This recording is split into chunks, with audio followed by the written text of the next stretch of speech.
The first of them will pass by Lake Tiberias and drink out of it. The second group would pass and they will say, there used to be a lake in this location. Isa alayhi salam and his companions will then be entrenched at this location, where they would be extremely hard-pressed and in a perilous state. But Isa alayhi salam and his companions would supplicate to Allah, after which a swarm of insects would come and attack the necks of the enemy army, and in the morning they would be as dead as if one single person had been killed.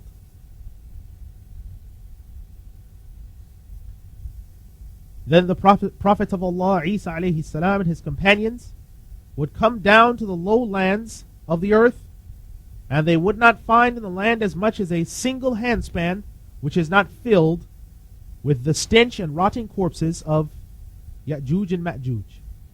The Prophet of Allah, Isa alayhi salam, and his companions will then make supplication to Allah, who will then send birds whose necks will resemble that of Asian camels, and they will carry the bodies away and throw them where Allah has willed.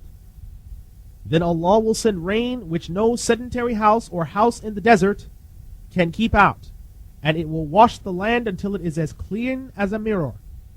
Then the land will be told to bring forth its fruit and restore its blessing. And as a result of this, there will grow pomegranates that a group of people will be able to eat and seek shelter under its skin. And a cow will give so much milk that a whole group will be able to drink it without problem. And there will be so much milk with the camels that a whole tribe will be able to drink and be satisfied from it. The sheep will give so much milk that the whole family will be able to drink out of that. At this time, Allah will send a pleasant and soothing wind, which will even reach to under the armpits and will take the life of every Muslim who smells it, and only the worst of humanity will remain. And these people will commit fornication and adultery in the very presence of people like wild animals, and the last hour will come upon them.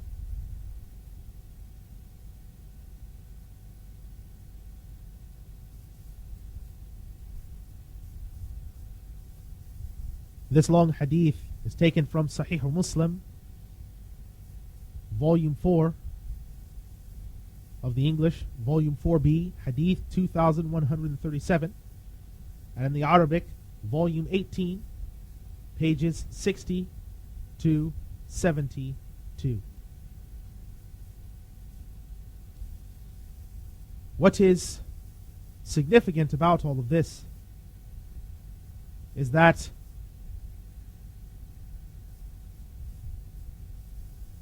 at the end of the hadith, it mentions that every single Muslim that smells this sweet smelling wind will die. Every single one. We are all familiar with the information regarding the Mahdi, with the information regarding the false Messiah, the Dajjal. We are familiar with the information regarding Ya'juj and Ma'juj. But I do not believe we have fully acquainted ourselves with the issue regarding the rapture, the taking away of every single Muslim off the face of the earth before the final signs of the hour.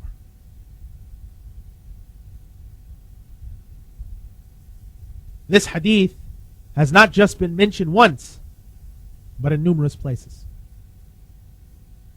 There is another example where the Prophet Muhammad ﷺ says, on the authority of Abu Hurairah radiallahu anhu, the Messenger of Allah ﷺ has told us, indeed Allah will send a cool wind, softer than silk, from Yemen, that will not leave anyone on the face of the earth that has a mustard seed of faith in their heart. This is taken from Sahih Muslim, which in the Arabic would be under the address of Volume 1, pages 132 to 133, and in the English, Volume 1a, Hadith 117. What we are being told in these ahadith is that a time will come when a single believing Muslim will not be upon the face of the earth. There will be a global rapture of Muslims wherever they may be. And with the death of all Muslims on the face of the earth, so goes the death of the deen of Islam, the faith of Islam, on the face of the earth. We need to think carefully about this point of the rapture. We have concentrated so much time focusing on the false Messiah and many other signs that are sometimes exploited and used in a commercial way to titillate our ears, that we have completely forgot about preparing ourselves, preparing our families for this major global event, and of discharging our duty to those who are not Muslims.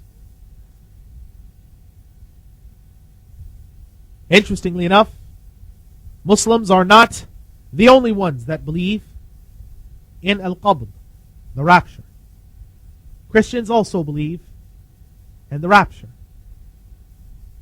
In their books, they have stated that those who are believers, meaning by that themselves, in their book of 1 Thessalonians chapter 4 verses 13 through 17, Matthew chapter 16, 27, as well as chapter 24, verses 30 through 31, and others, they state that indeed a rapture is to take place. But unfortunately, they have been beguiled by shaitan into believing that it is them.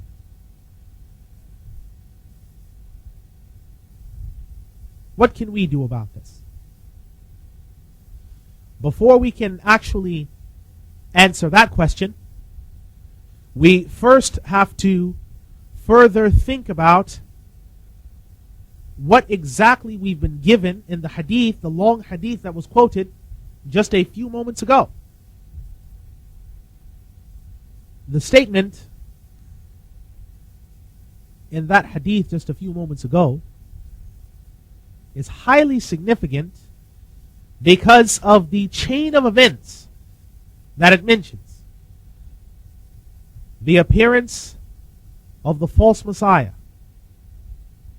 his eventual defeat at the hands of the true Messiah, which I'd also like to mention as an important point, that the Mahdi will also be present, that the Prophet Isa alayhi salam and the Mahdi are contemporaries, according to a hadith that is also in Sahih Muslim, where it has been mentioned, how will you be when the son of Maryam descends and your Imam is from you?